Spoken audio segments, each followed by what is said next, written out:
ආයිබෝවන්. අපි මේ වීඩියෝ වලින් මේ දවස්වල කතා කරමින් හිටියේ 2025 උසස් පෙළ සිංහල පේපර් එකේ විචාර ප්‍රශ්න පිළිබඳව. ඉතින් මීට පෙර වීඩියෝ දෙකෙන් මම කතා කරලා තියෙනවා පුතේ ඔයාලත් එක්ක සද්ධර්ම රත්නාවලිය ඒ වගේම ජාතක පොතේ විචාරයක් අපි ලියන්නේ කොහොමද කියලා. ඉතින් මේ වීඩියෝ හරහා අපි බලාපොරොත්තු වෙනවා පූජාවලියෙන් නිර්මාණය වෙලා තියෙන ප්‍රශ්නෙට පිළිතුරු ලියන්නේ කොහොමද කියන කාරණය පිළිබඳව. එතකොට ගිය අවුරුද්දේ උසස් පෙළ සිංහල පේපර් එකේ පූජාවලිය ආශ්‍රයෙන් මේ වගේ ප්‍රශ්නයක් තමයි අහලා තියෙන්නේ. තම ශ්‍රාවකයා බුද්ධාලම්බන ප්‍රීතියෙන් උද්දාමයට පත් කරවමින් වෘතාන්ත රචනයේලා පූජාවලි කතුවරයාගේ නිර්මාණ කෞශල්‍ය නිර්මිත කතා වස්තු ඇසුරෙන් පහදන්න. දැන් මේ ප්‍රශ්නය දැක්ක ගමන් සමහර වෙලාවට හිතෙනවා ඇති අමාරු වචන ටිකක් නිර්මාණය කරලා තියෙනවා. සමහර වෙලාවට තේරෙන්නේ නැති වෙන්න පුළුවන්. හැබැයි මේකේ අහන්නේ හරිම පුංචි දෙයක්. මොකක්ද අහන්නේ? මේ පූජාවලි ග්‍රන්ථය කියවන ශ්‍රාවකයාට නැත්නම් පාඨකයාගේ හිතේ බුද්ධාලම්බන ප්‍රීතියක් ඇති කරන්න කතුවරයක් ගත්තේ මොන වගේ උත්සාහයක්ද කියන එක පිළිබඳව. ඒක තමයි මෙතනින් බලාපොරොත්තු වෙන්නේ. අපි මුලින්ම පැහැදිලි කරගෙනමු බුද්ධාලම්බන ප්‍රීතිය කියන්නේ මොකක්ද කියලා. බුද්ධාලම්බන ප්‍රීතිය කියන්නේ බුදුන් කෙරේ සිත පහදවා ගැනීම, ධර්ම රත්නය, සංඝ රත්නය පිළිබඳව යම්කිසි අවබෝධයක් ඇතුව කටයුතු කිරීම පිළිබඳව තමයි බුද්ධාලම්බන ප්‍රීතිය ඇති කරගන්නවා කියන්නේ. විශේෂයෙන්ම බෞද්ධයන් විදිහට ගොඩක් වෙලාවට බුද්ධාලම්බන ප්‍රීතියෙන් කටයුතු කිරීම අපි සංකේතවත් කරනවා. එතකොට ඒ විදිහට මේ පාඨකයව බුද්ධාලම්බන ප්‍රීතියෙන් ඇති කරන්න, බුද්ධාලම්බන ප්‍රීතිය ඇති කරන්න පූජාවලිය කතුවරයා ගත්ත උත්සාහය මොන වගේද? දැන් පූජාවලිය ගත්තම ඔයාලට නිර්දිෂ්ට කතාවස්තු දෙකක් තියෙනවා. එකක් තමයි අනුරුද්ධ කුමාර කතාව, අනිත් එක තමයි ජීවක වෛද්‍යවරයාගේ කතාව. එතකොට ඔය කතාවස්තු දෙකෙන් ඔයා උත්තරේ ලියන්න ඕනේ. අපි සාමාන්‍යයෙන් බලාපොරොත්තු වෙන්නේ ජීවක වෛද්‍යවරයාගේ කතාවස්තුවෙන් උද්දෘත දෙකක්, ඒ වගේම අනුරුද්ධ කුමාර කතාවස්තුවෙන් උද්දෘත දෙකක් ආදී වශයෙන්. අපි බලමු මුලින්ම ජීවක වෛද්‍යවරයාගේ කතාව ගත්තම කොතනද බුද්ධාලම්බන ප්‍රීතිය ඇති වෙන්නේ කියලා. එක තැනක් තියෙනවා ශක්‍ර දේවේන්ද්‍රයා දිසාපාමොක් ආචාර්යවරයාගේ මුඛයට ආරූඪ වෙලා ජීවක වෛද්‍යවරයාට නැත්නම් ජීවක කුමාරයාට වෛද්‍ය ශිල්පය උගන්වනවා. අන්න ඒ අවස්ථාවේදී ඒ ශක්‍ර දේවේන්ද්‍රයා දිසාපාමොක් ඇදුරුතුමාගේ මුඛයට ආරූඪ වීම පිළිබඳව සඳහන් කරනවා නම් එතනදී මොකද වෙන්නේ? බෞද්ධයන්ට ඒ වගේම මේක කියවන ශ්‍රාවකයන්ට යම්කිසි බුද්ධාලම්බන ප්‍රීතියක් ඇති වෙන එක හරි ආශ්චර්යමත් දෙයක්. අන්න ඒ අවස්ථාව ඔයාට උද්ෘතයක් විදියට ගන්න පුළුවන්. ඊට පස්සේ කතා කරනවා නම් ඔයාලට මතකද මේ පාඩම තුල තිබ්බා චණ්ඩපත්‍යෝද්‍ය රජතුමා පිළිබඳව. චණ්ඩපත්‍යෝද්‍ය රජතුමා කියන්නේ කවුද? සාමාන්‍යයෙන් ඒකේ හඳුන්වලා දීලා තියෙන විදියට ගෝනුස්සෙක්ට දාව ඉපදුන කෙනෙක්. මතක ඇති කතාව තුල සඳහන් වෙනවා තෙල් එහෙම යාට වැඩිය රුචි නෑ කියලා. එතකොට මේ රජතුමාගේ පෙර ආත්ම භාවය පිළිබඳව යම්කිසි කරුණක් සඳහන් කරනවානේ. ඒකේ සඳහන් වෙලා තියෙනවා පෙර ආත්ම භාවයේ ඔහුට ලැබිච්ච දානේ නැත්තම් බත්පත මෙයා මොකද කරන්නේ? ඒ රජතුමා පසේ බුදුරජාණන් වහන්සේ කෙනෙක්ට පූජා කරනවා.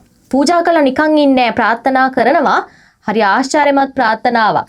මතු උපදින හැම ආත්මයකම දුක්ඛිත වෙලා ඉපදෙන්න එපා කියලා ප්‍රාර්ථනා කරනවා. ඒ වගේම රජ කුලේ ඉපදෙන්න කියලා ප්‍රාර්ථනා කරනවා. ඒ වගේම හොඳ වාහන යාන වාහන ලැබෙන්න කියලා ප්‍රාර්ථනා කරනවා. මේ ප්‍රාර්ථනාවත් එක්ක තමයි පුතේ මෙයාට මේ ආත්ම භාවය තුල වේගවත්ම රත වාහන ටික හිමි වෙන්නේ. ඒතර ඔය විදිහට ඔය අදාළ උද්ෘතයේ අරගෙන විස්තර කරා නම් මේ විදිහට පැහැදිලි කරා නම් එතන තියෙන්නේ බුද්ධාලම්බන ප්‍රීතිය නේද? ඒ උද්ෘතය පිළිබඳව සඳහන් කරනවා නම් පොතේ සඳහන් වෙන්නේ මේ විදිහට මතු මෙසේ වූ දුක්ඛිත කාලයක නූපදිම්වයි. රජ කුලයේ උපදිම්වයි. මේ බත් පාත්‍රය ඉසලූ පිනෙන් මතුමා උසුලන ශීඝ්‍ර වාහන ලබම්වයි. ඔන්න ඔය උද්ෘතය ලියලා මම මේ කිව්ව විස්තරය ඔතනට ලිව්වා නම් ඔයාට එතන ලකුණු ටික හම්බ වෙනවා. එතකොට ඔය වගේ උදාහරණ දෙකක් අරගෙන ජීවක වෛද්‍යවරයාගේ කතාවස්තුව පිළිබඳව සඳහන් කරන්න පුළුවන්. දැන් අපි කතා කරමු අනුරුද්ධ කුමාර කතාවස්තුවෙන් මොනවද ගන්න උදාහරණ කියලා. දැන් අර මේ ජීවක වෛද්‍යවරයා ගැන කතා කරනකොට මම පෙරාත්ම භාවය ගැන කිව්වනේ. මතකද අනුරුද්ධ කුමාර කතාවස්තුවේ අනුරුද්ධ කුමාරගේ පෙරාත්මය ගැන කියවෙන අවස්ථාවක් තියෙනවා. මොන අවස්ථාවේද? එක තැනක සඳහන් කරනවා අපි දන්නවා අනුරුද්ධ කුමාරයා කියන්නේ නැත යන අර්ථය නොදන්න කෙනෙක්. එතකොට එයා ඒ විදිහට වාසනාවන්ත විදිහට උසස් කුලයක ඉපදෙන්න නැත යන බසේ අර්ථය නොදැන ඉපදෙන්න එක හේතුවක් වුණා. එයා පෙරාත්මය කරපු එක්තරා ක්‍රියාවක්. මතකද? එයා එක් ආත්ම භාවයක ඉපදෙලා තියෙනවා අස්සයන්ට තනකොළ අදින මිනිස්සෙක් විදිහට. මේ වෙලාවේ එයා ගාව තිබ්බ බත් පාත්‍රය එයා මොකද කරන්නේ? ඒ අසලින් ගමන් කරන පසේ බුදුරජාණන් වහන්සේ කෙනෙක්ට පූජා කරනවා. හැබැයි ඔහු දන්නේ පසේ බුදුරජාණන් වහන්සේ කෙනෙක් කියලා. ඒ පූජා කරලා ඔහු ප්‍රාර්ථනා කරනවා මින්මතු මේ වගේ දුප්පත් කුලයක ඉපදෙන්න එපා. ඒ විතරක් නෙමෙයි නැත කියන අර්ථයේ තේරුම දැනගන්න නැතුව ඉපදෙන්න ඕනේ. ඒකෙන් අදහස් කරන්නේ මොකද්ද? හැම සැප සම්පතක්ම ඇතිව ඉපදෙන්න හම්බෙන්න කියන එක. ඒතර ඔතනිනොත් පැහැදිලි වෙන්නේ ওই විදිහට බුද්ධාලම්බන ප්‍රීතිය නේද? ඒතර ඔන්න ඔය විස්තරේ ලියලා ඒ සඳහන් වෙන උද්ෘත පාඨය නිවැරදිව ලිව්වා නම් ඔබට ලකුණු ගන්න පුළුවන්. ඒ උද්ෘතය සඳහන් වෙන්නේ මේ විදිහට. තමන් බැල මෙහෙර කොට ලත් බත් කොට්ටාසය උන්වහන්සේගේ පාත්‍රයට පිළිගන්වා මේ පිනෙන් මතු මෙසේ වූ දුලිඳු කුලයක නූපදින්වයි උතුම් වූ රජ කුලයේ උපදින්වයි එසේ ඉපද නැතත් යන බසේ අර්ථ නොදැම්වයි යනුවෙන් තමයි සඳහන් වෙන්නේ. ඔය උද්ෘතේ ලියලා මේ මම සඳහන් කරපු විස්තරය ලියලා ඒ අවස්ථාව තුළ බුද්ධාලම්බන ප්‍රීතිය මිනිසුන්ගේ හිත් තුළ ඇති කරන්න උත්සාහගෙන තියෙන බව තහවුරු කරා නම් ඔබට ලකුණු ගන්න පුළුවන්. ඒ වගේම අනුරුද්ධ කුමාර කතාවස්තුවේ තව එක තැනක් තියෙනවා හරි අපූර්ව අවස්ථාවක් මහානාම කුමාරයාගේ අනුරුද්ධ කුමාරයාගේ කතාබහ. එතනින් ඉදිරිපත් කරන්නේ මහානකම පිළිබඳව. මහානකම පිළිබඳව දීර්ඝ විස්තරයක් පූජාවලි කතුවරයා ඉදිරිපත් කරලා තියෙනවා. ඒතර ඔබ හිතන්න පූජාවලි කතුවරයාට මොනතරම් හසල දැනුමක් තිබ්බද මහානකම පිළිබඳව කියලා.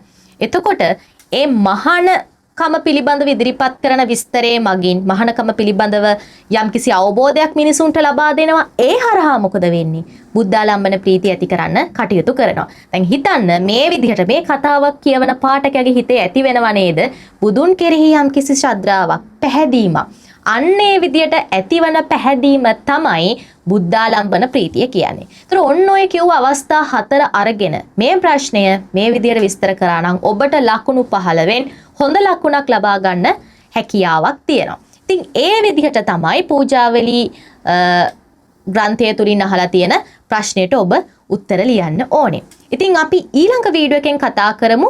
ඊළඟට තියෙන විචාර ප්‍රශ්නය සද්ධර්ම ලංකාරයේ කතුවරයාගේ කෞශල්‍ය පිළිබඳව යම්කිසි ප්‍රශ්නයක් අහලා තිනවා. අපි ඒ පිළිබඳව කතා කරනවා ඊළඟ වීඩියෝ එකකින්. ඉතින් එතෙක් අප සමග රැඳී සිටින ලෙස ආරාධනා කරනවා. ඒ වගේම අපේ onlineacademy.lk YouTube නාලිකාව subscribe කරලා තියාගන්න. ඉදිරියේදීත් මේ වගේම වීඩියෝ එකකින් හමු වෙන බලාපොරොත්තුවෙන් අදට සමු ගන්නවා. සුබ දවසක්.